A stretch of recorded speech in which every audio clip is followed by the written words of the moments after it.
E eu tava falando uma coisa muito importante, galera. Por quê? Você dominou o material, você entrou aqui nos detalhes, né? Nessas habilidades que precisam ser treinadas. Só que existe um passo a passo clínico agora, e não exatamente técnico, que com certeza você tem que dominar.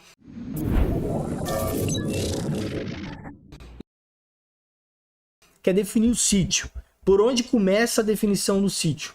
Eu gosto de falar isso na faculdade, quando eu tô dando aula. Primeira coisa que define o sítio é o know-how. Qual que é o seu know-how para fazer um central? Você é muito bom de jugular, 0 à esquerda, subclave, e nunca fez um femoral. Qual acesso você vai fazer? Bicho, jugular. Você não sabe fazer outro acesso. Agora, vamos colocar uma situação onde você domine os 3 sítios, você tem uma certa flexibilidade para escolher, e você precisa escolher para cada paciente, para cada caso. Então a gente vai contar casos aqui, para que a gente consiga escolher o melhor sítio. Em termos gerais, se eu tivesse que falar uma decisão generalista, a gente dá preferência à punção do lado direito. Punção cérvico-torácica do lado direito. Por quê? Tem alguns motivos. Cúpula pleural, ápice pleural do lado esquerdo é maior. Então, tenho menos risco de fazer um pneumotórax do lado direito. Do lado esquerdo, próximo à desembocadura da subclávia, eu tenho ducto torácico. Se eu lesionar o ducto torácico, é uma outra complicação que eu não tenho do lado direito. E outra coisa, do lado direito, anatomicamente, braquiocefálica, mais vertical, mais contínua com o trajeto, que facilita a minha progressão e facilita a minha punção. Então, de certa maneira, anatomicamente, ela é mais favorável à direita. Então, se eu tivesse que escolher um paciente rígido, sem nada, sabe, 0 punção, nunca fez uma punção na vida, anatomia favorável em qualquer campo, eu vou dar preferência às punções jugular e subclave. Por que não femoral? Porque femoral está numa linha abaixo. Porque femoral tem um índice de infecção maior. Então eu tenho que colocar esse acesso como um acesso, vamos colocar, de segunda linha. Tá? Então um acesso que vai ser depois jugular e subclave, um acesso de femoral. Mas na prática, às vezes você tem que lançar mão do acesso femoral. Por isso que é tão importante você dominar. Tem uma situação... Veja bem, quando a gente está falando disso, muitas não são contraindicações absolutas, tá? Uhum. São recomendações que a gente dá aqui para você, baseado que a gente percebe que seria mais favorável para você executar no seu dia a dia. Então, por exemplo, imagine que tem um paciente em parada cardiorrespiratória sem acesso periférico, dificuldade de acesso periférico, o paciente não tem acesso central. Se você for tentar um acesso venoso central, a gente orienta que você evite os sítios cérvico-torácicos, especialmente subclávia, porque você está muito próximo do local de compressão. Não só para executar o procedimento em si, né, com o movimento do tórax, isso será dificultado para você, mas também para um acidente, né? Aquele movimento do tórax, você pode causar um acidente ali durante o procedimento e machucar a pessoa que está na compressão. Nesse caso, idealmente, você deve optar pelos sítios femorais, né? Estão mais distantes ali do local de compressão cardiopulmonar. O paciente que faz muito sentido isso é você entender que você quer sair daquela zona que está sendo ocupada, né? A gente lá na época da residência de cirurgia geral, quando um paciente chegava baleado no tórax, ou seja, um paciente bem grave que ia ser entubado ali, ia precisar de bastante volume, ia precisar de um central, provavelmente, quase com certeza, ia para o centro cirúrgico. O que a gente fazia? Ficava sempre um cara na via aérea, ficava alguém, por exemplo, na ferida, né, abrindo, tirando a roupa, puncionando uma periférica, vendo medicação, e uma terceira pessoa puncionando um central na femoral. Então isso dava uma cadeia ali de eventos que ninguém atrapalhava, nenhuma equipe atrapalhava a outra. Então é onde o acesso femoral tem tem uma importância legal. E tem um outro caso, Igor, que é muito massa, e eu tive um caso recente, que era um paciente que chegou pela cardiologia, um paciente já com diagnóstico de CC, um paciente já, vamos dizer, já conhecido do pronto-socorro. É isso que eu queria dizer. Um paciente já conhecido com ICC, que já não era a primeira vez que ele internava, por descompensação, e ele não tolerava decúbito.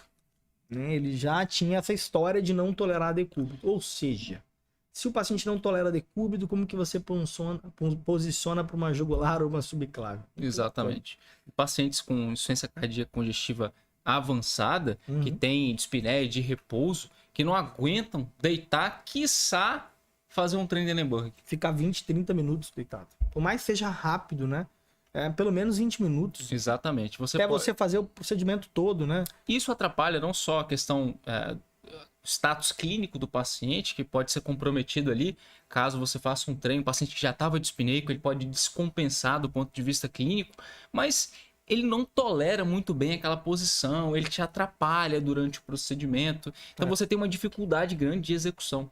Então, por essa razão, né, e é claro aqui a gente está dizendo sobre contraindicações absolutas, mas é um entendimento que a gente tem sobre um sítio que talvez seja o mais interessante. E aí, né, cada caso deve ser individualizado, porque aí você chega a virilha do paciente completamente comprometida, infecção, sujidade, e aí você fica também numa situação complicada para fazer um acesso de femoral. Então, naturalmente, você tem que individualizar a cada paciente. Outro caso legal, galera, é o seguinte. Imagina aí um caso, que é um caso que não é tão raro assim, como você pode imaginar. Um paciente que já é múltipla punção cérvico-torácica, fez um pneumotórax drenado do lado direito, e aí ele precisa de um novo central, porque aquele central que puncionou não deu certo, ou já ficou muitos dias, ou infectou, isso tem que puncionar. E aí eu te digo, ou pode trocar por em vez de ser um pneumotórax, troca por um derrame pleural volumoso, por exemplo. Uma telectasia. Qualquer lesão qualquer que complicação. comprometa aquele pulmão. Será que vale a pena puncionar o lado contralateral? Olha, pode ser que sim, tecnicamente pode ser mais fácil para você, mas tem um probleminha. Se você complicar, você vai colocar os 2 pulmões desse paciente em risco. Ele já tem lesão em um. Então, nesse momento, um acesso femoral é muito interessante. Muito Por isso que é muito poderoso você dominar os vários sítios, né? Essa indicação, fazendo um adendo aqui, essa indicação de você já ter lesão, imagina que você tem uma lesão em hemitórax direito, seja por pneumotórax, seja por hemotórax, um derrame pleural qualquer, empiema, atelectasia, lesão do parênquima por Covid, onde você tem aquele parênquima hipofuncionante, né? Faz até sentido, fica claro para você. Mais uma coisa que talvez você não tenha parado para pensar é que quando você tem múltiplas tentativas em um hemicorpo, né? Vamos dizer, você já tentou várias vezes o acesso de subclave direita, puncionou várias vezes o paciente, entrou no famoso loop do acesso central, puncionou várias vezes e não está conseguindo o acesso. Algo que muitas pessoas deixam passar desapercebido é que elas vão, quando na hora de mudar o sítio de acesso, pula para, por exemplo, para a subclávia contralateral. E esse é um erro muito importante, porque se você faz um pneumotórax durante essa tentativa de acesso, especialmente num paciente em assistência ventilatória mecânica, a chance de você fazer um pneumotórax bilateral, imagina, se fazer um pneumotórax de um lado já é complicado, você faz um pneumotórax na pleura contralateral, você pode transformar esse paciente num paciente ainda mais grave do que possivelmente ele já que ele precisa de um acesso venoso central.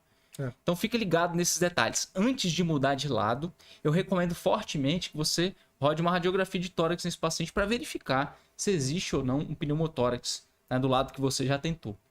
Beleza? Oi, fala, Brito. Não sei se você ia contar isso agora, mas como a gente tá discutindo indicações e contraindicações aqui, tá? A gente tá balançando. O que é mais importante? Que é você saber balancear essa contraindicação. O paciente que precisa de um central, precisa de um central. Agora, como que você vai fazer? Que é como que a gente está discutindo. Um caso que agora para mim, ficou muito evidente, é o paciente em ventilação mecânica. O paciente com uma PIP alta, você vai puncionar, que também seria similar a um paciente com uma DPLC bem grave, né? Tem as cúpulas pleurais ainda maior. E aí, quando você faz essa punção, por exemplo, de subclávia, que anatomicamente tem mais chance de lesar a pleura, por uma questão de distância mesmo, na ventilação pior ainda mais.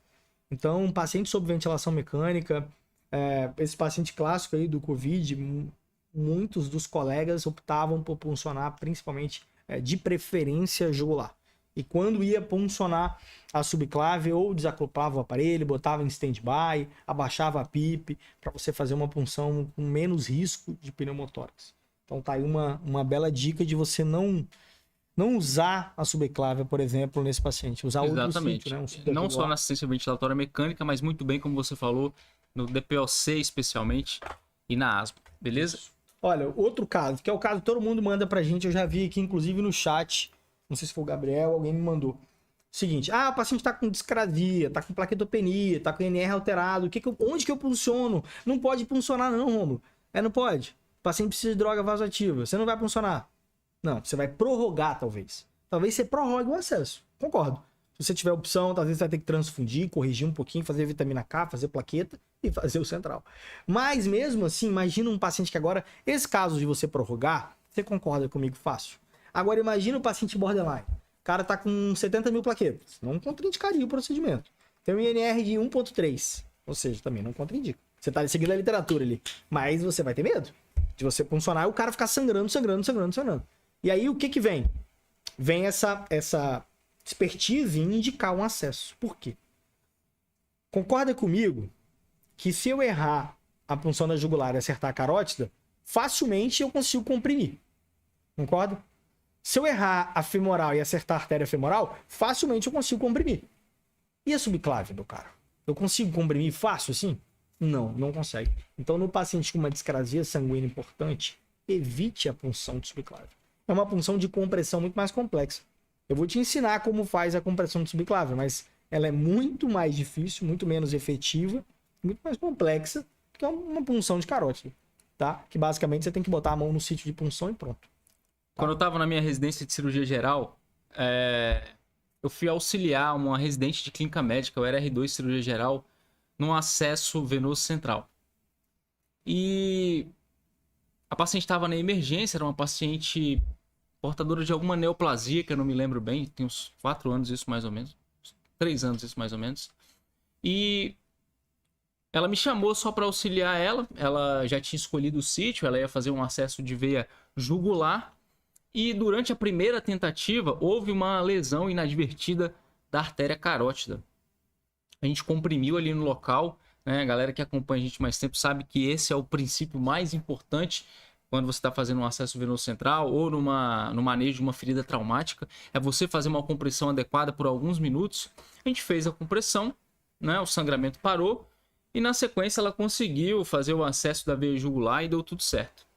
Só que tem um detalhe muito importante que eu quero, através desse caso, dessa história, fazer com que você também não cometa este mesmo erro.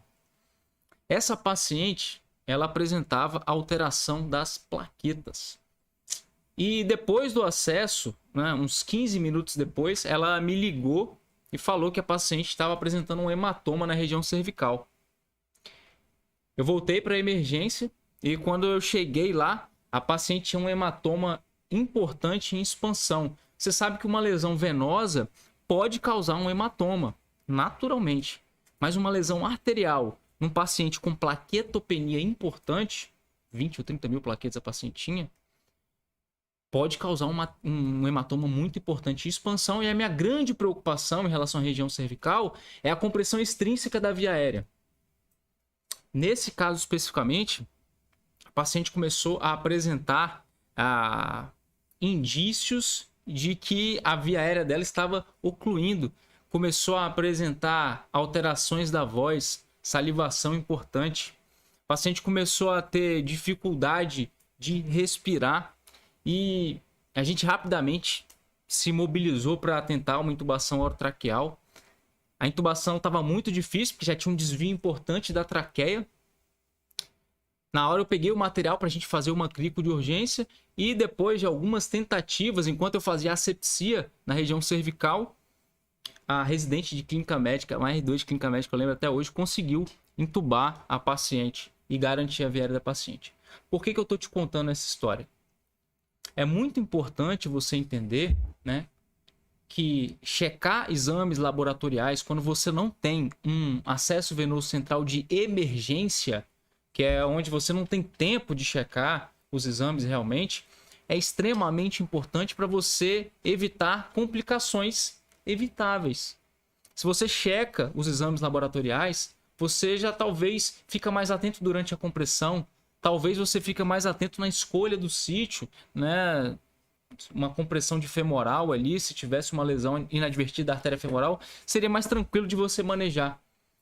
E em segunda instância, né, em relação à escolha do sítio, também vai impactar diretamente, né? E terceiro ponto é o seguinte, né, sempre que você tem uma lesão arterial, né, essa é uma complicação relativamente comum para quem é do treinamento. Na semana do PS Zerado a gente mostrou um vídeo real onde a gente tem uma complicação dessa, com uma lesão arterial. Eu preciso ficar ainda mais ligado, dar ainda mais atenção durante esse procedimento, fazer uma compressão durante mais tempo, ficar de olho realmente na paciente, porque esse tipo de complicação, a paciente evoluir uma compressão extrínseca da via aérea, é uma complicação muito grave e que pode levar a paciente a óbito. Então, meu amigo e minha amiga, boa, meu cara. Belo, fique ligado nesses detalhes.